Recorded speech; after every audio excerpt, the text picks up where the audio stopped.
Bom, começamos a gravar. Oi, Juliana, tudo bom? Não te vi entrando. Compartilhar tela. Receber a tela aí. Beleza. Deixa eu fixar aqui a minha imagem.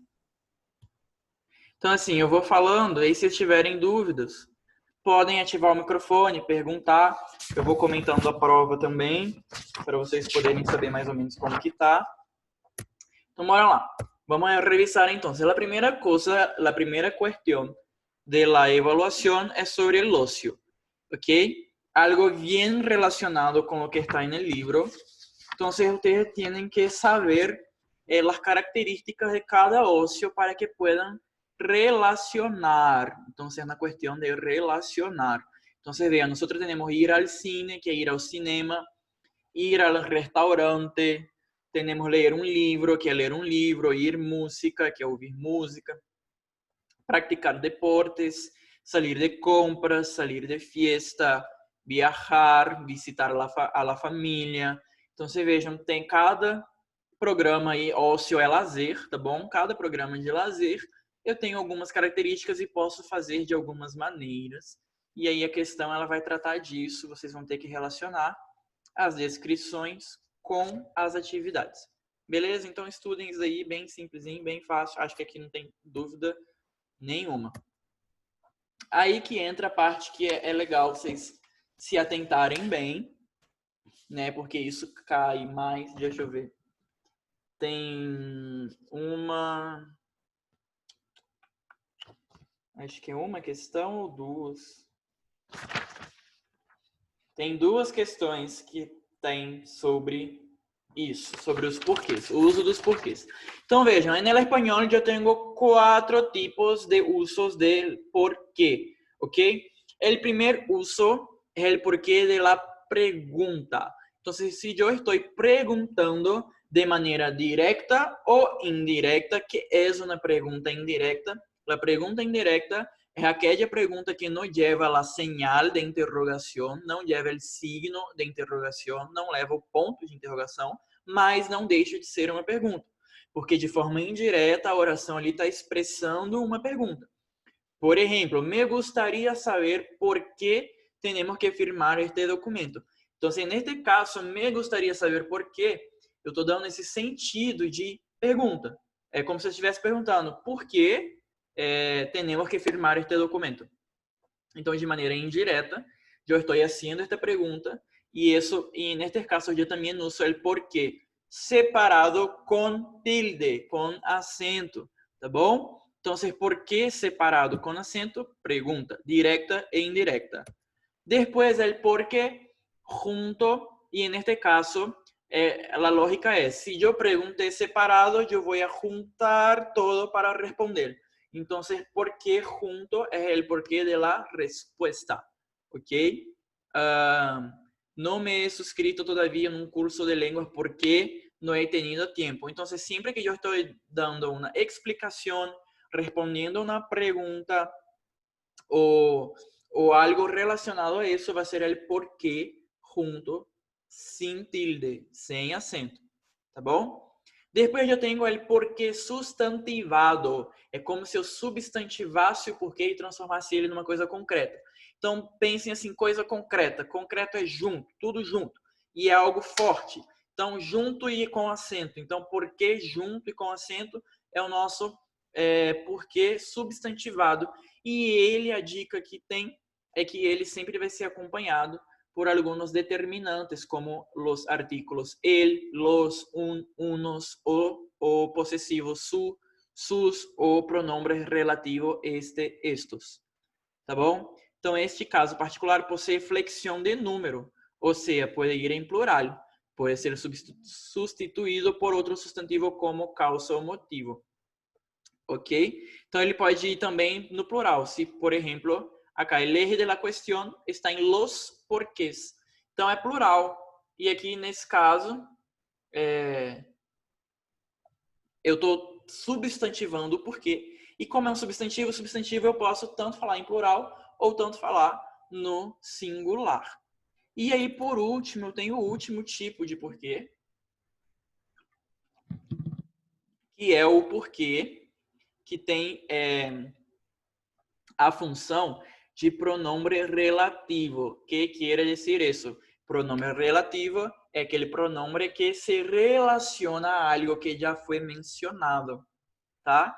Então, por exemplo, esta é a acera porque passam os peatones. Porque está relacionando a acera, que é calçada, onde passam os pedestres, tá? Então, é como se fosse substituir isso. Eu lembro que na aula que eu gravei para vocês sobre isso, é como se a gente pudesse substituir, por exemplo, por lo cual, por el cual. Então, se aqui, esta é a acera por la cual passam os peatones. Então, qual que é a dica que eu dou para vocês? Se dá para substituir por esse outro pronome relativo, el cual, por la cual, então provavelmente o porquê separado, sem acento, ele tem a sua função também de falar essa função de artigo, meu Deus, de pronome relativo. É como se esse porquê, esse por mais o que, tivesse sentido de por meio, né, de através. Então, é por la qual. Então, veja assim, é só você substituir para ver se dá ou não, para saber se tem essa função de pronome relativo ou não. Alguma dúvida até aqui? Não? Posso continuar? Perguntem agora ou perguntem depois. Não. Joia. Beleza. O Alisson falou que não, tudo certo. Vou fazer um exercício junto com vocês aqui, que é um exercício muito parecido com o da provinha, que é o do exercício do livro, que diz assim: señala a frase que está escrita corretamente. Então veja aqui, señala a frase que está escrita corretamente. É muito parecido com o exercício do livro, que é algo nesse sentido também. Então vejam, letra A. ¿Por qué se toma siempre el té de las 5 en Londres? Entonces es una pregunta. Si es una pregunta, né? Eu deveria estar perguntando com o porquê separado com acento. E nesse caso aqui, esse porquê junto com acento, ele é usado nos casos de substantivo. Letra B. Então, essa daí está errado. Letra B. No le interessava saber el porquê de la deuda. Então, vejam, ele é um artículo definido, ele. Então, se eu estou usando el porquê com ele, quiere decir que eu estou sustantivando el porquê. Então, neste caso, tendría que ser junto com acento. ¿Por quê? Então, aí está errado. Comprou as gafas de sol por aquele preço porque regateou bastante. Então, olha só. Ele está dando uma explicação aqui do porquê ele comprou os óculos de sol naquele preço.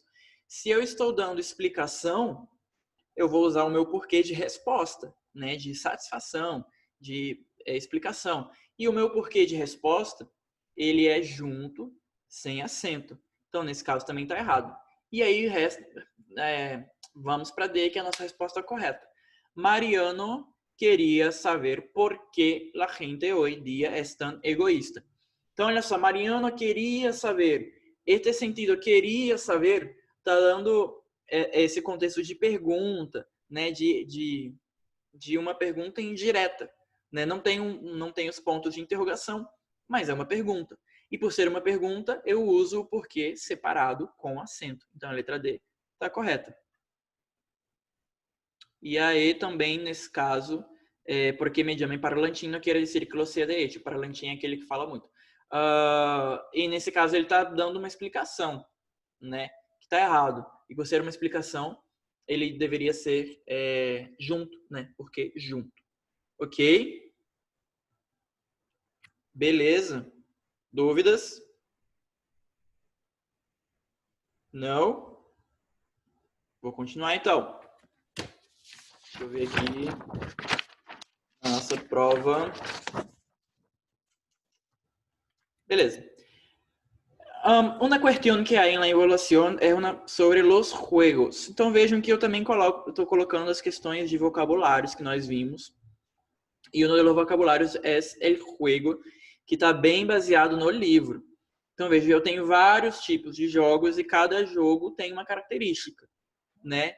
E por exemplo, eu tenho las canicas, que é bolinha de gude, el dominó, eu tenho el ahorcado, que é nosso jogo da forca, la consola, que é o videojuego, o videogame, né? La cuerda, que é o nosso cabo de aço, cabo de aço não, cabo de guerra, não sei por que eu falei cabo de aço. La peonça, que é o peão, la memória, que é o jogo da memória, la petanca, que esse aqui é um jogo, tipo, não é muito comum aqui no Brasil. La peteca já é bem comum. El escondite, que é o esconde-esconde. La rayuela, que é amarelinha. Los tres en raya, que é o jogo da velha. E aí o livro, ele traz um exercício que é muito interessante, porque a questão da prova é bem parecido com isso.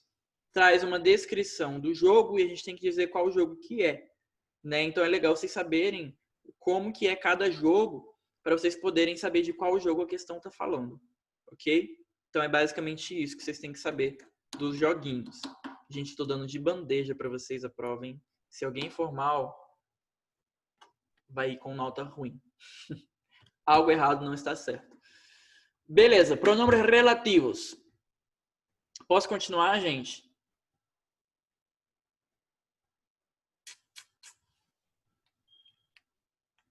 Então vou continuar. Ninguém falou nada. Silêncio para mim é consentimento. Pronomes relativos, né? A gente acabou de falar, por exemplo, do porquê como função de pronome relativo.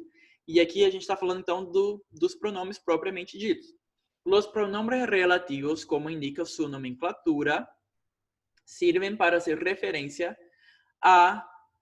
Espera que está tapando. A unidades que están en las oraciones que los preceden o los suceden.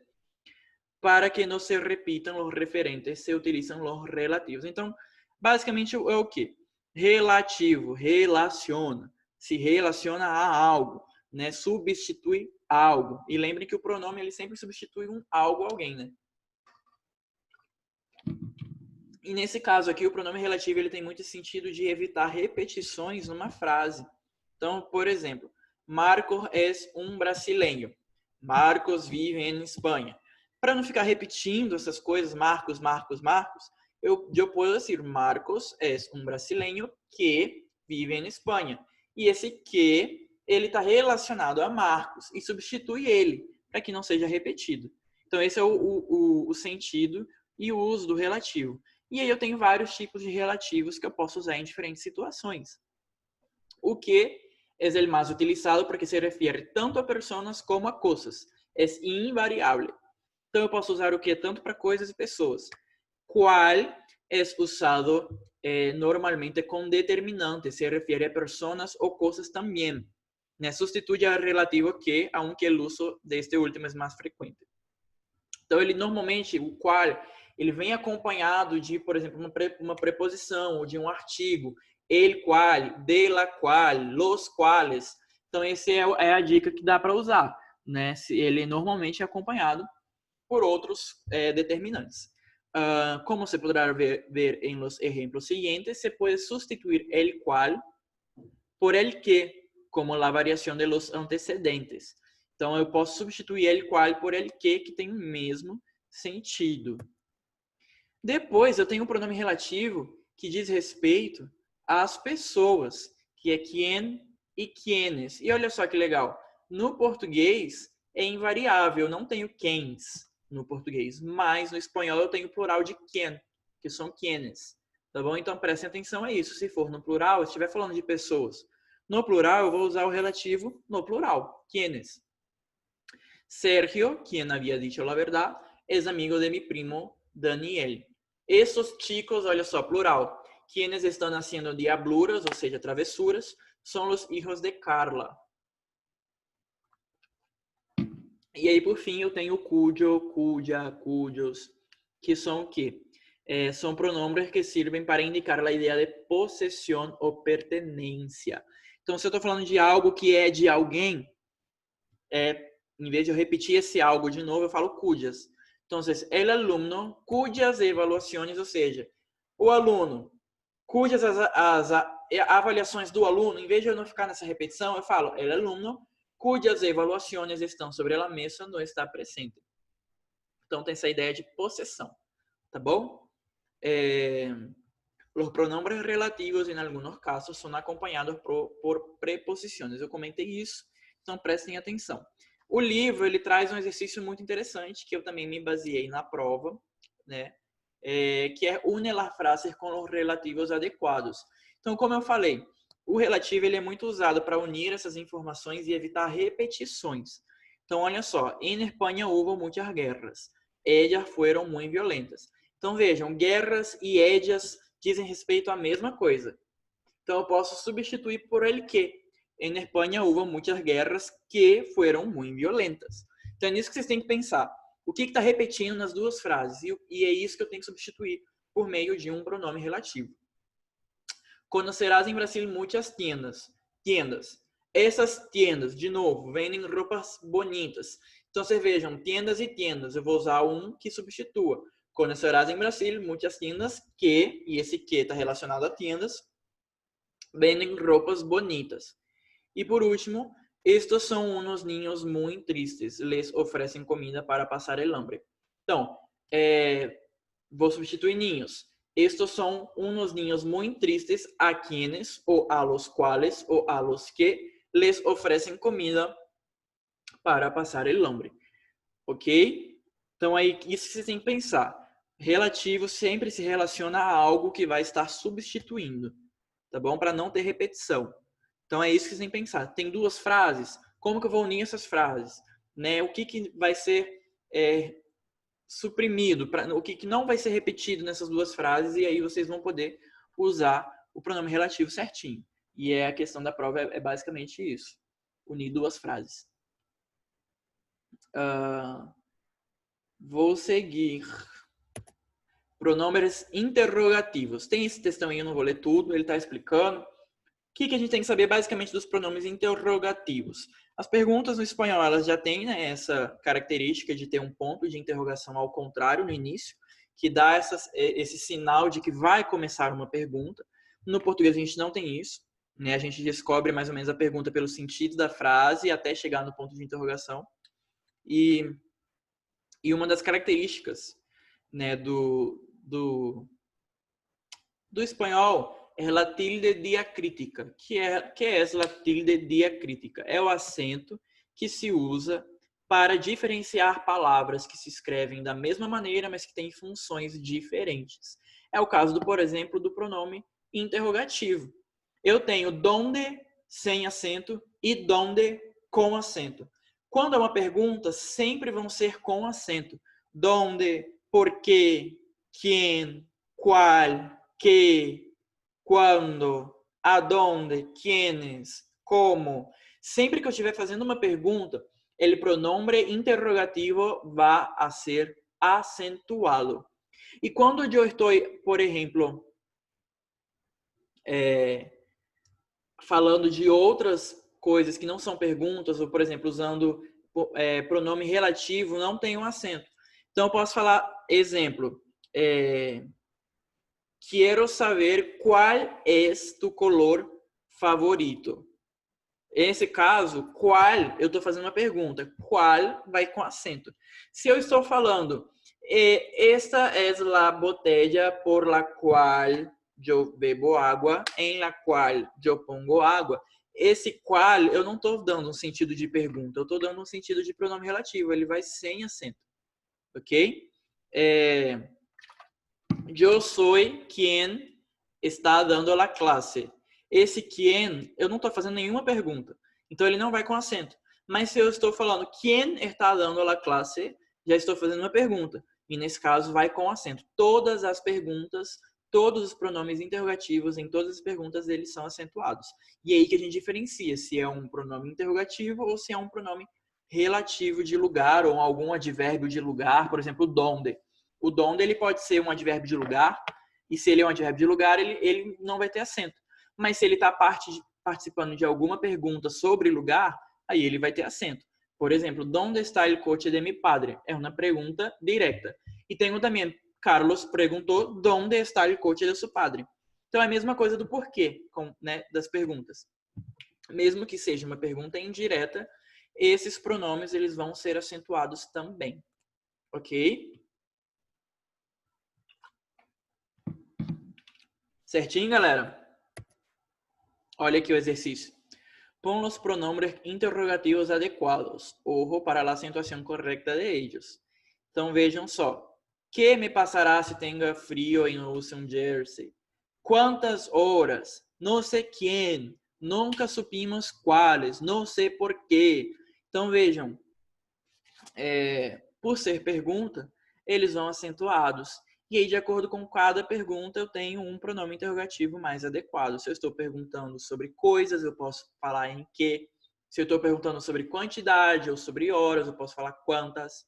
Se eu estou perguntando sobre motivos, eu posso falar por quê. Se eu estou perguntando sobre pessoas, eu falo quién e assim por diante. Alguma dúvida? Não? Tá claro? Estou conseguindo explicar bem? Beleza, então. Se tiverem, podem perguntar. Depois, na prova, essa questão vai estar relacionada à análise de frase. Tem bastante análise de frase, né? Eu gosto bastante disso. Depois, temos os correios, né? São os vocabulários. Vai ter uma questão sobre isso também, de vocabulário, de completar frases com esses vocabulários mais adequados. Então, eu tenho el carteiro, que é o carteiro, buzón, que é a caixa de correios, la carta, el paquete postal, que é o pacote postal, el sobre, que é o envelope, eu tenho la estampilla, o el sello, que é o selo, el remitente, el destinatário, enfim. Tem todo esse vocabulário de correio, é legal que vocês revejam eles, para poder fazer essa questão de vocabulário, que está muito fácil, muito simples. E aí temos o pretérito perfeito de subjuntivo, né? Que também tem uma questão, tem duas. Tem duas questões. Né? Tem uma questão que, na verdade, mistura um pouquinho de tudo. Pretérito subjuntivo, porquê, enfim, e outras coisas. E aí tem uma questão sobre o pretérito perfeito subjuntivo. Como que eu conjugo o pretérito perfeito subjuntivo? Eu vou poner el pretérito de... Peraí que me travou aqui, gente. Ah, não, tá certo. Foi. Se usa o pretérito perfeito subjuntivo para expressar ações terminadas, concluídas, cuja realização se apresenta de forma hipotética. Então, pretérito perfeito subjuntivo, eu estou falando de coisas hipotéticas do passado, ou coisas, ou expectativas em relação a algo que já terminou. Então, por exemplo, eu espero que você tenha conseguido passar na prova. Tenha conseguido, no pretérito perfeito subjuntivo em espanhol seria espero que hayas conseguido. Então vejam, ele já fez a prova, é algo do passado, então eu estou expressando possibilidade, desejos ou algo hipotético sobre o passado. E aí eu uso esse pretérito perfeito subjuntivo. Como que eu vou fazer? Se construye com o verbo haver desempenhando a função de auxiliar, né? E eu conjugo o verbo haver em presente do subjuntivo, né? Haja, e eu vou colocar o particípio, né? Então ele é muito parecido com o nosso pretérito perfeito, né? Sempre tem o verbo haver conjugado, mais o particípio. Então você tem que prestar atenção nos particípios, né? Como que eu construo particípios, particípios irregulares. Vamos lá. Aí o livro aqui traz alguns exemplos, né? Haya cantado, haya hecho, haya abierto, haya muerto, resuelto, visto, roto, recebido, vendido, assistido. E ele dá aqui particípios regulares e irregulares. Vocês têm que, basicamente, nem entender muito o sentido do... eu não entendi muito. Em que situações eu vou usar? Porque a gente já usa ele de maneira natural até no português. Espero que você tenha feito.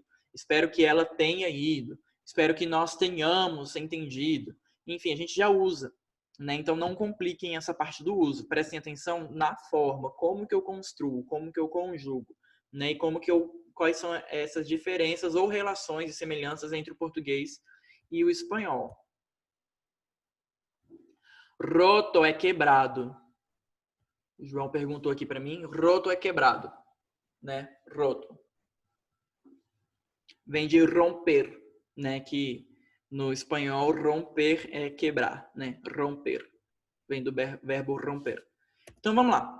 Seguindo aqui, vamos ver um exercício para a gente poder revisar. Esse aqui é um exercíciozinho no qual eu me baseei também para fazer a questão. Só que mais ou menos ao contrário. Passa el portugués las frases siguientes en el pretérito perfecto de subjuntivo. Então, ojalá ellos hayan conseguido la actividad del repaso gramatical. Como que eu passo isso? Ojalá é o nosso tomara. Tomara que eles tenham conseguido a atividade de revisão gramatical. Se espera que el médico haya dicho la verdad a respecto de los exámenes. Espera-se que o médico tenha dito a verdade a respeito dos exames. Então vejam que nesse sentido fica simples, né, de ver como que a relação entre o pretérito perfeito subjuntivo e o nosso uso também, né, no português. Tenha dito, tenham conseguido. Olha a letra C. Quando hayas corregido tus apuntes, puedes ir a jugar a la pelota. Quando você tiver corrigido suas anotações, poderá ir jogar a pelota. Ou quando você tenha corrigido, né, as suas anotações, mas é mais comum no português a gente falar tiver corrigido, né? Que a gente usa bastante no português o pretérito do subjuntivo. Em espanhol a gente não usa tanto. Na verdade, nem usa. Alguma dúvida até aqui? Então, prestem atenção na construção, né, do verbo. Como que é no português, como que é no espanhol, e como que constrói. É o verbo haver, conjugado em subjuntivo, adias, adia, adiam, adiais, mais um particípio. Ok? E esse tem que prestar atenção na pessoa que está sendo conjugado, né? Em qual pessoa a frase está falando, para vocês saberem como vocês vão conjugar o verbo haver. Beleza? Por fim, na prova só vai até as palavras heterogenéricas, tá bom? A gente não vai dar os grados do adjetivo. Então, a prova só vai até a página 62. Na verdade, 63, porque tem os exercícios. Mas não cai grados del adjetivo. Então, a prova só vai até a metade da unidade 9. Da unidade 9, não, da leção 9. Tá bom? Então, vamos lá. Palavras heterogenéricas. O que são as palavras heterogenéricas? São aquellas que têm formas escritas análogas em dois idiomas, sin embargo, possuem gêneros distintos. Então, são palavras que praticamente se escrevem igual, têm o mesmo significado nas duas línguas, mas têm os gêneros diferentes, né? Gêneros opostos. Es decir, son palabras que cambian de género del portugués al espanhol e al revés. E aqui o livro ele traz umas dicas que não abrangem todas as palavras, mas ele fala, por exemplo, de duas regrinhas. Las palabras espanholas terminadas em ARRE tendrão sempre el género masculino. Então, prestem atenção, garaje, mensaje, viaje, que no português são feminino, por terminarem ARRE, vão ser masculinos no espanhol. E também, las palavras terminadas em umbre vão ser femininas. La costumbre, la cumbre, la legumbre. E óbvio que tem muitas outras palavras que é pelo uso que a gente vai saber se é masculino ou feminino. Mas é importante vocês saberem, lerem as palavras que estão ali no livro, para vocês terem noção se são masculinos ou femininos. Tá? E aí o livro ele traz um exercício que é bem... São dois exercícios nos quais eu me baseei para fazer a questão na prova, né? Então, 4. A palavra leite é feminina em espanhol e masculina em português. Qual opção a seguir apresenta a mesma divergência? Então, vejam, la leche, feminino. Eu também digo la taça, taça é feminino. La magia, magia é feminino. Eu digo la sangre, que nesse caso é diferente porque no português é o sangue, né? Então, taça, magia e borracha são palavras que são femininas tanto no espanhol quanto no português. O único que muda aí é la sangre, né? Y el 5 señala las alternativas correctas con relación al empleo de los artículos. Entonces, vean, la sal en exceso es peligrosa. Então, que são os artículos? Artículos são nossos artigos, que podem ser definidos ou indefinidos. E os artigos, eles variam de gênero. Lo, el, la, los, las, una. Então, de acordo com a palavra, eu vou usar um tipo de artigo. E aí é importante vocês saberem disso, porque na prova tem uma questão sobre essa questão de uso dos artigos. Então, ser la sal está correto, porque sal é feminino. Então, ser la sal. La viaje está errado, porque é el viaje. La costumbre, correto. E Rosa tiene una nariz, também está correto, porque no espanhol, nariz é feminino. Beleza? Então, assim, galera, é isso que vai cair, tá bom? São essas questões. A prova é toda de múltipla escolha. Tem algumas questões de relacionar, outras questões, né, tipo de completar frase, tem questões de analisar a frase, de conjugar, questões de vocabulário. No mais, ela tá bem de boas. Assim, 10 questõezinhas simples. Alguma dúvida, gente? Não? Então, assim, como que eu estudaria se eu fosse vocês? A Rosana, ela já está postando todas as aulas do Zoom no YouTube. Professor, eu preciso rever todas as aulas? Não, né? Porque você não vai ficar revendo, tipo assim, todas as aulas. Acho que não precisa. Mas, se você for, putz, estou estudando aqui, eu não lembro como que é essa questão. Aí você pode ir na aula gravada para ver aquele conteúdo específico. Então, tipo assim, vocês têm essa ferramenta de revisitar as aulas. Mas eu estudaria muito pelos slides que vocês receberam. Porque nos slides tem a correção dos exercícios, tanto das aulas programadas quanto do livro, né? Então, assim, façam os exercícios no livro, refaçam, e aí vão corrigindo pelos slides para verem se está batendo ou não, ou tirar dúvidas em relação a isso. Estudando pelo livro dá para fazer tranquilo, tá bom? Tranquilo? Beleza, galera, se não tem nenhuma dúvida, ficamos por aqui hoje, tá bom? Boa sorte, a gente se vê. Na sexta-feira eu vou fazer plantão de dúvidas, tá bom? Então usem esse plantão de dúvidas, porque na última vez vocês não usaram e muita gente foi mal. Então usem, tá? Usem o plantão de dúvidas. Falou, galera. Amo vocês, beijão, bom final de semana, fiquem com Deus. Até mais.